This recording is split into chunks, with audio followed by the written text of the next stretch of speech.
Welcome to కీటాక్స్. నిశ్శబ్దం బద్దలైంది. అసలు లక్ష్యం ఏంటో స్పష్టంగా చెబుతూ రాబోయే కాలంలో పోరాట పంథా ఎలా ఉంటుందో టీజర్ ఇస్తున్నట్టుగా కేసీఆర్ మాట్లాడేశారు. 25 ఏళ్ల ప్రస్థానము, ఎదుర్కొన్న ప్రత్యర్థులు, ప్రస్తుత పరిణామాలు అన్నీ వచ్చాయి కానీ మొత్తం మీద ఒక్కటే లోటు కనపడింది. అదేంటో నేను మీకు డీటెయిల్డ్గా చెప్తా. అంతకంటే ముందు మీరు కీటాక్స్ని సబ్స్క్రైబ్ చేయడం మాత్రం మర్చిపోకండి.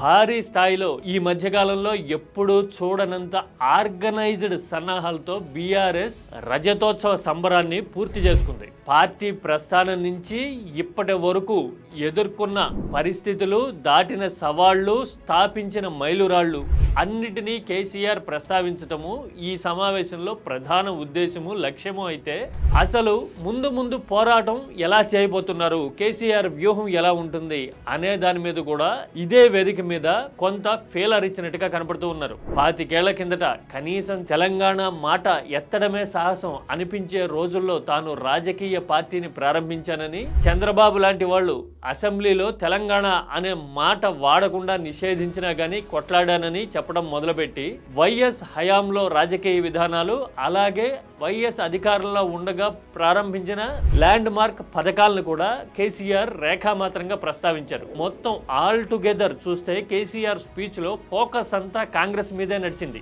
ఎందుకు అంటే దీనికి ప్రధానంగా 2 కారణాలు కనబడుతున్నాయి. ఒకటి, కాంగ్రెస్ తెలంగాణ ఇచ్చింది అనే సింపతితో అధికారంలోకి వచ్చిందని, రాహుల్ గాంధీ వచ్చి ప్రచారం చేసిన తర్వాత మూడు మారింది అనే మాట రాజకీయ వర్గాల్లోనూ ప్రజల్లోనూ గట్టిగా ఉన్న సమయంలో కేసీఆర్ వ్యూహాత్మకంగా కాంగ్రెస్ మీద గురిపెట్టారు. కాంగ్రెస్ ని నమ్మితే గుంటనక్క నమ్మినట్టేనని, కాంగ్రెస్ ని నమ్మి బాగుపడినోడు ఎవడూ లేడు అని చెప్తూనే నకిలీ గాంధీలందరూ వచ్చి మనల్ని మోసం చేశారు అనే విషయాన్ని ప్రస్తావించారు. ఒకటి, గోల్మాల్ దింపుట్ల కాంగ్రెస్ ను మించిన వాళ్ళు లేడు, ఇక్కడ ఉన్నోళ్ళు జాలరని ఉన్న గాంధీలు లేని గాంధీలు డూప్లికేట్ గాంధీలు అంతా ఢిల్లీకి కూడా దిగిరి.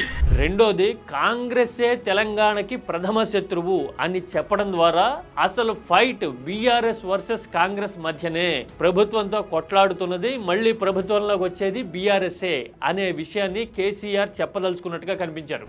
ఆనాడైనా ఏనాడైనా తెలంగాణకు విలన్ నంబర్ 1 కాంగ్రెస్ పార్టీ అని మనవి చేస్తా ఉన్నా. ఇక బీజేపీ ప్రస్తావన కూడా వచ్చిన, బీజేపీ ఈ 11-12 ఏళ్లలో 12 రూపాయల సాయం కూడా తెలంగాణకి చేయలేదు అని తేలిగ్గా కొట్టిపారేయడాన్ని బట్టి చూస్తే తెలంగాణలో బీజేపీ రిలవెన్స్ చాలా తక్కువ అని ఆ పార్టీ ప్రభావాన్ని టోన్ డౌన్ చేయడానికి కేసీఆర్ స్ట్రాటజిక్ గా ప్రయత్నించారు అనే విషయం మనకి క్లియర్ కట్ గా అర్థమవుతుంది. ఆరోగ్యం పూర్తిగా చక్కబడిందని, ఇక జనంలోనే ఉంటానని, పోరాటాలు నిర్మించి మళ్ళీ తెలంగాణని ఉన్నత స్థితిలో నిలబెడతానని చెప్పడం చూస్తే కేసీఆర్ ఇక రంగంలోకి దిగబోతున్నారని, తెలంగాణలో రాజకీయ వోల్టేజ్ పెరగబోతోంది జూన్ నుంచి అనే విషయాన్ని అర్థం చేసుకోవాల్సి ఉంటుందేమో. అయితే ఈ మొత్తం సమావేశంలో కేసీఆర్ కాంగ్రెస్ పేరు చెప్పి విమర్శించారు, అలాగే ప్రత్యర్థులుగా 25 ఏళ్లలో ఎదుర్కొన్న నాయకులందరి పేరుని ప్రస్తావించారు కానీ సీఎం రేవంత్ రెడ్డి పేరు మాత్రం ఎక్కడా రాలా.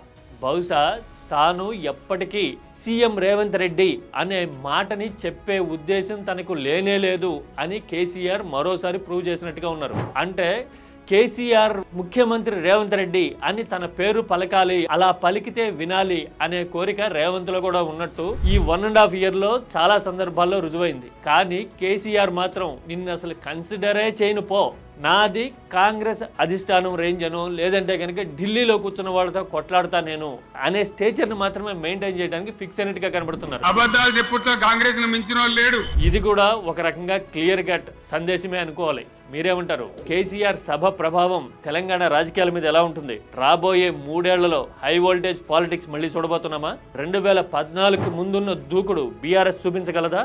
మీ అభిప్రాయాన్ని కామెంట్లో చెప్పండి. Don't forget to subscribe కీటాక్స్.